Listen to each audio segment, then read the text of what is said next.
Installing Crimson Trace grips on a revolver. William Hovey Smith, 2013. I'm the author of Backyard Deer Hunting, and here I'm installing Crimson Trace grips on a Charter Arms revolver. I'm Hovey Smith, the Backyard Sportsman, and today I'd like to tell you about Charter Arms 44 caliber Bulldog revolver and Crimson Trace grips. Now, to tell you about the Bulldog revolver, time was there were percussion revolvers like this Remington 1858 in 44 caliber. This is the civilian model, so-called, now sold as the sheriff's model, and it has a 5.5-inch barrel, and still, while more compact than the military gun, is still a pretty large pistol.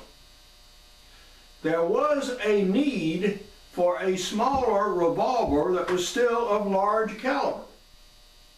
The firm of Webley in England introduced a line of guns that was small enough to actually carry in a fair-sized pocket, were still of large caliber, 44 and 45s, and more effective than the typical single-shot Derringers of the day. Well, these caught on really worldwide, made by many makers in the U.S. and abroad, and a flood of them came into the United States during the 1870s. These were very common pistols, and I've even picked up old spent cartridge cases out in Arizona and elsewhere from these guns. As the evolution of firearms advanced, smaller and smaller pistols and smaller calibers became more the vogue. This is a typical .38 special revolver, and it's cartridge. 158 grain bullet in the usual loading. This is a 5-shot revolver. It has small grips. It is eminently carryable, and as this is an all stainless steel gun, yeah, you can shoot it. The typical problem are the sights, which are non-adjustable and oftentimes may or may not shoot near the point of aim. These are extremely difficult guns to shoot well because of their lightweight and their small sight radius. Charter Arms Company reintroduced their Bulldog, shown here, and it is for the 44 special cartridge with its typical 246 grain lead bullet loading. It is actually a little lighter weight than the gun I just showed you because this has an aluminum frame. It also has larger grips, but basically the two pistols are very similar in size. However, the Charter Arms still suffer from the fact that it has fixed sights and, yes, does not necessarily shoot loads to the point of aim. Crimson Trace has a laser inset in the grips. This way, no modification of the gun is needed.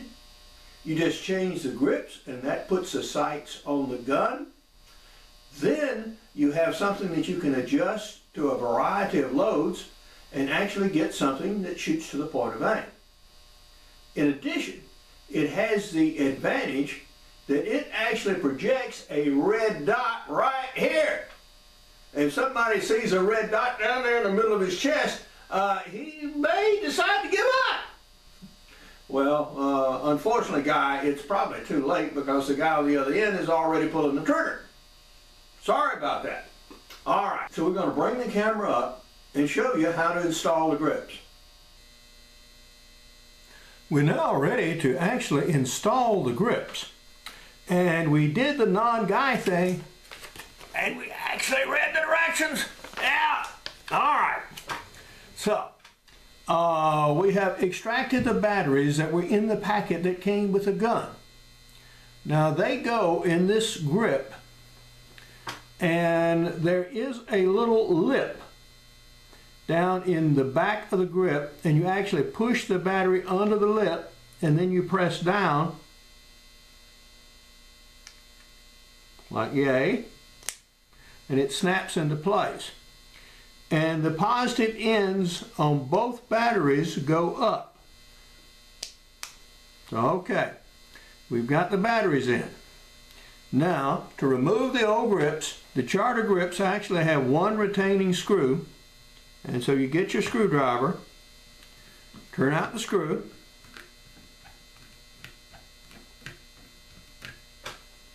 and then just put it behind the grips and separate them. You don't have to do any great prying. I mean, this is not hard.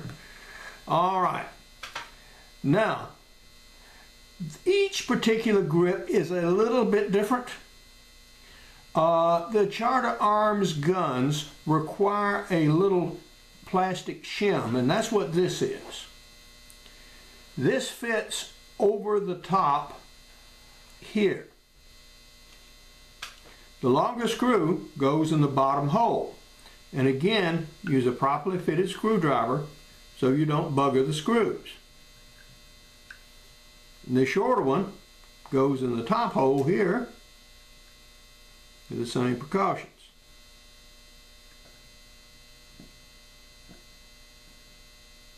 Okay, those cinch up well.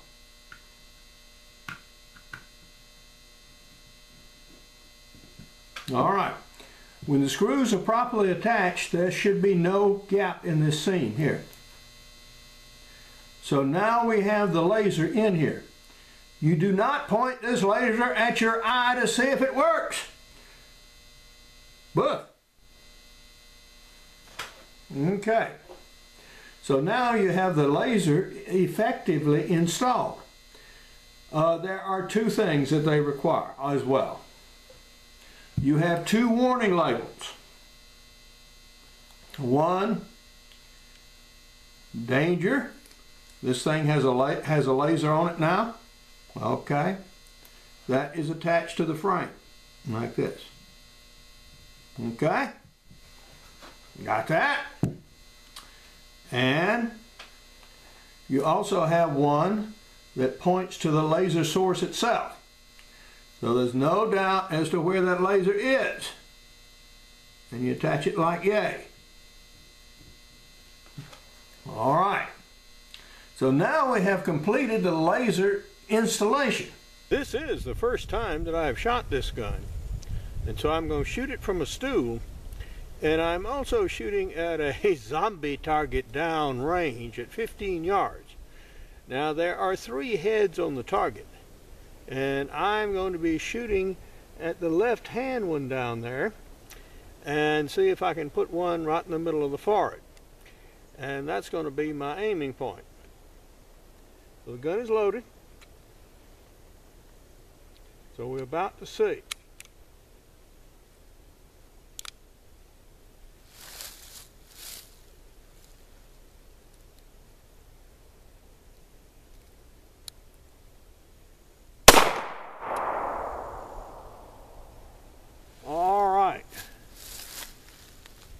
Now, it looks like that shot was about a foot high and 6 inches left. So obviously we got some work to do.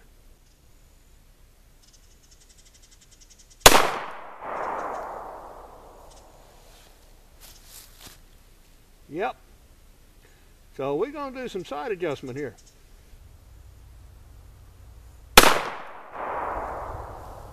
Well, that shot was over the top of the target, but about in line. So the windage looked about right. So now we'll adjust from the elevation point of view. Okay, we've made an elevation adjustment. And we'll see what we can do here.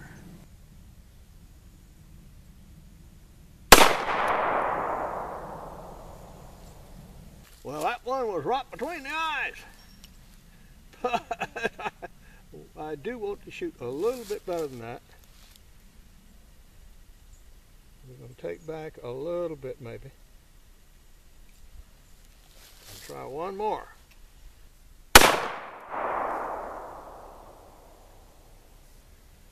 See, that was a little bit high. So about half again back.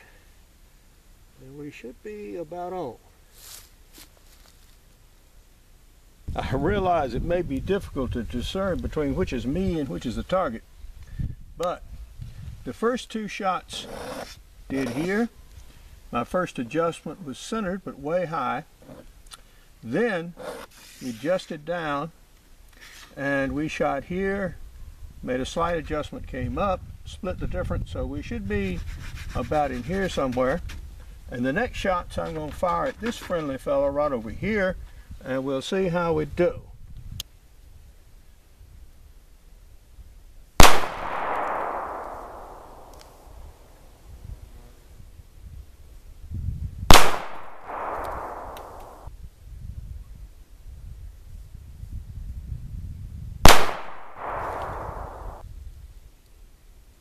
Now this one is actually not too far from the point of aim, right about here. And these other two are off a little bit. Alright, let me try two more.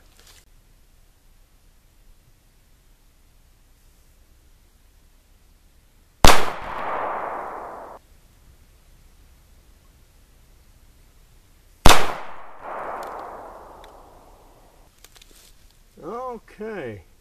Well, this is starting to look something like a group here. Right through there. Well,